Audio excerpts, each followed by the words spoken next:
සුබදේශර මම කතා කරන්නේ ඉන්දියන් කන්ස්ට්‍රක්ෂන් ඩිසයිනින් බ්‍රාන්ච් මේ රටේ ඇතිලා මේ සමුදායක තත්ත්ව නිසා රොබෝට් කල්පනා කර අපිට මොනවද මේක කරන්න පුළුවන් කියලා. ඒක අපි තීරණය කරා දැන් අද ඉඳන් මේ මොහොතේ ඉඳන් මේ අවර ප්‍රදේශයේ දැනට අපේ ජීවත් වෙන ප්‍රදේශයේ ශ්‍රී ලංකාව පුරාම මේ තියෙන තත්ත්වයන්ට ගම් වතුරට සුළඟට හැදිලා බිඳලා විනාශ වෙලා තියෙනවා. ඒවයි හදන්න රෙනෝවේෂන් එකක් කරන කට්ටිය ඉන්නවනම් නැත්නම් ආයේ ප්‍රසංස්කරණ කටයුතු කරන කට්ටිය ඉන්නවනම් ඒ හැම දිනාටම අපි සම්පූර්ණ ඩිසයින් එක කරලා දෙනවා. ඉතින් ඒගොල්ලන්ට හදන්න ඕන විදිහට ඩිසයින් එක අපි ගන්න කරලා දෙනවා. අපි ඒකට කිසිම අයකිරීමක් ගන්න නැහැ.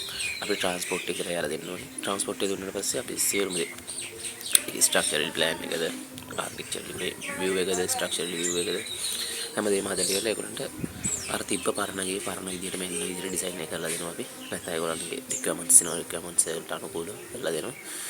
අපිට අවශ්‍ය වෙන්නේ ට්‍රාන්ස්පෝර්ට් එක පමණයි. අනිත් කිසිදු අයකිරීමක් අපි කරන්නේ අපිට කරන්න පුළුවන් එච්චරයි. මොකද මේ කාලේ අපිට බොහොම අමාරුයි. වැඩ අඩු කාලයක්. නොවැම්බර් දෙසැම්බර් කියන්නේ කොහොමද අවුරුද්ද වැඩ අඩුයි කාලේ.